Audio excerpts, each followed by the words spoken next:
According to the CDC, more than 480,000 people die annually from smoking or from deaths related to secondhand smoke. Although current laws have helped to mitigate the problem, thousands of individuals every year still struggle with either quitting the habit, avoiding the temptation to smoke, or getting away from individuals smoking around them. As a result, various campaigns were established to help mitigate these problems, and this presentation will discuss some of these campaigns and identify the one with the greatest impact on the smoking cessation. Finally, this presentation will also discuss the theories behind each and how they added to the campaign's success. Our group project members include Jennifer Funk, Jill Decker, Casey Burke, and Christopher Hack. After researching the various smoking cessation campaigns, our group identified three key campaigns that stood out as successful. The first, Tips from Former Smokers, was established by the CDC in 2012 to combat the effects of both first and secondhand smoking. Their efforts included a multimedia platform that was said to have helped an estimated 9 million smokers quit. The next campaign, Truth, was established in 1998 after the Master Settlement Agreement was reached between the U.S. government and tobacco companies. Their target audience included both youths and young adults through TV and digital ads, which helped change the knowledge, attitudes, beliefs, and behaviors of many youths today. In 2014, The Truth launched a new platform called Finish It, which focused on permanently stopping the use of tobacco.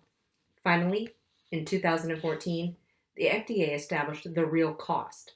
Their focus was to prevent adolescents from smoking and deter adolescents who experimented with smoking from doing so full-time. After reviewing all of the previous campaigns, our group focused on the CDC's campaign Tips from the Former Smoker because it appeared to be the most well-organized and affected the greatest number of individuals.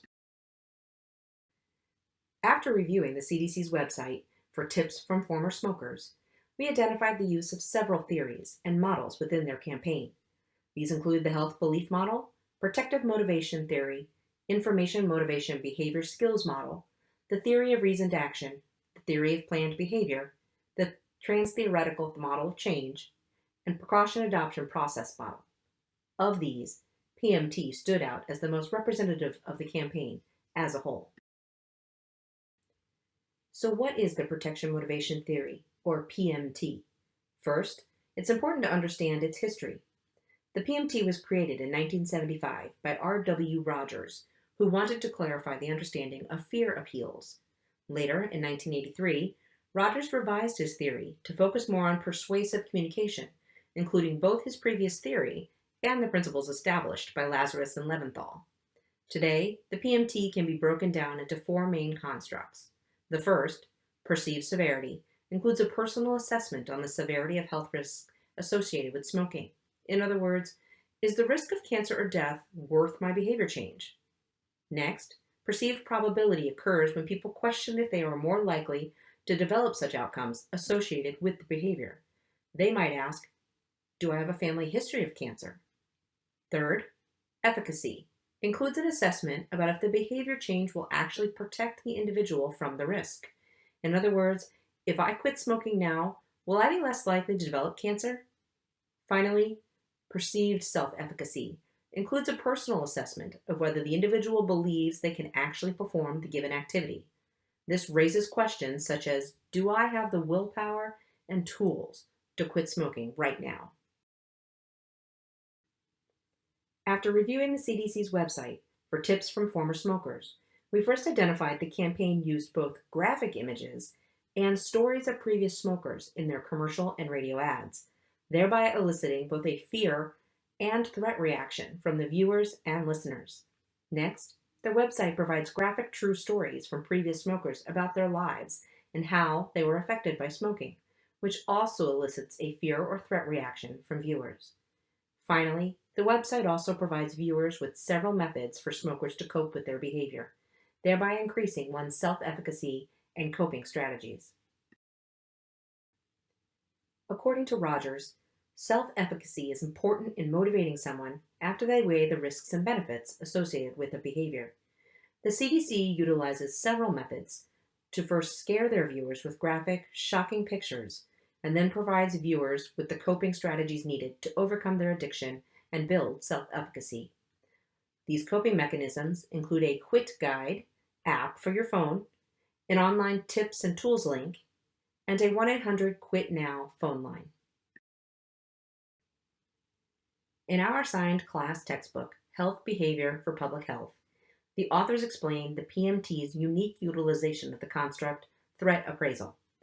Threat appraisal asserts that rewards, either intrinsic or extrinsic, play a vital role in behavior change. The authors define a reward as a positive consequence, including either engaging in a health risk behavior or choosing to ignore a health protective behavior. In terms of smoking, the rewards an individual may gain from smoking are stress relief, preventing a headache, nicotine high, or being seen as cool. This construct has two key elements: perceived vulnerability and perceived severity. Perceived vulnerability occurs when a person feels they are vulnerable to developing health behavior, and perceived severity occurs when an individual perceives the health outcome as severe enough that one should take action. This campaign uses threat appeal by showing smokers real-life stories of long-term consequences of smoking so that the individual viewing the campaign may assess the threat level of smoking. The individuals will then take into consideration the rewards they gain or may gain from smoking, plus their perceived vulnerability and severity of participating in smoking, and then decide if they are likely to experience such effects. The Tips from Former Smokers campaign arouses this idea of threat appraisal by providing short bursts of information that can be processed and stored quickly by any individual viewing the real-life stories of former smokers and their specific experiences with cancers and systemic issues. These commercials are successful due to their real-life graphic nature. Research shows that graphic health promotion messages activate the motivational systems in an individual quickly, often within 100 minutes of the stimulus being portrayed. These graphic messages discussing and showing firsthand the real consequences of smoking are more likely to motivate the viewers. This campaign also uses the concepts of fear response and levels of persuasiveness. This campaign is particularly successful in evoking a fear response due to the graphic nature and real-life testimonials. No one watches the commercials of Tips from a Former Smoker and desires to use an electrolarynx to help them speak, or wants to be missing most of their teeth when they smile. Research indicates that the more emotionally intense the message content is, the more the audience is experiencing fear of the message. Studies also show that evoking higher levels of fear tend to be more persuasive in changing the attitudes and intentions of the viewers. This same research commented that increasing the presence of negative, arousing content in a televised anti-tobacco message should increase aversion activation within a viewer. This is the goal for this tobacco cessation campaign.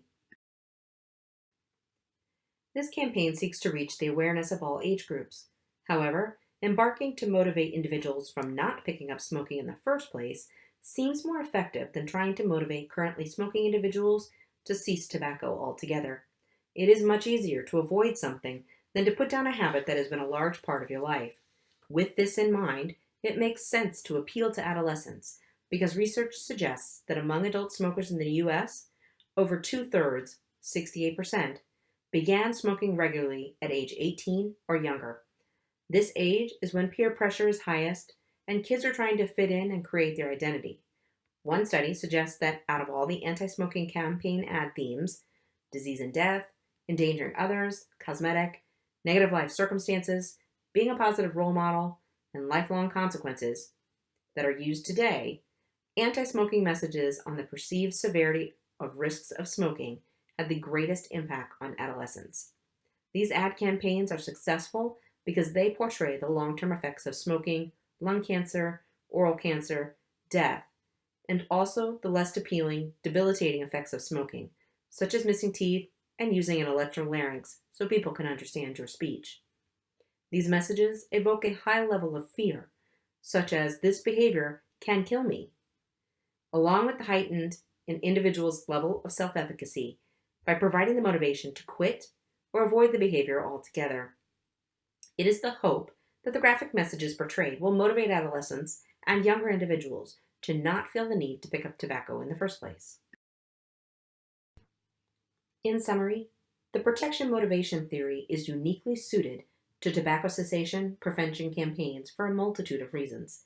It builds high levels of fear and threat at the same time that it provides high levels of self efficacy and perceived coping, which simultaneously provides motivation to stop smoking as well as the perception that the behavior can be successfully ceased. The PMT triggers a threat appraisal response to create high levels of perceived vulnerability as well as high levels of perceived severity in hopes to evoke motivation of the individual to avoid the behavior or quit the behavior. The theory also utilizes graphic health promotion messages, which activate motivation systems quickly, as well as triggering a fear response by delivering emotionally intense messages that evoke higher levels of fear, which tend to be more persuasive. Lastly, it is particularly impactful with the adolescents and younger users because there is an inherent time continuum of harm or debilitation that initiates fear as well as hope to reverse negative impacts or to never begin the behavior in the first place.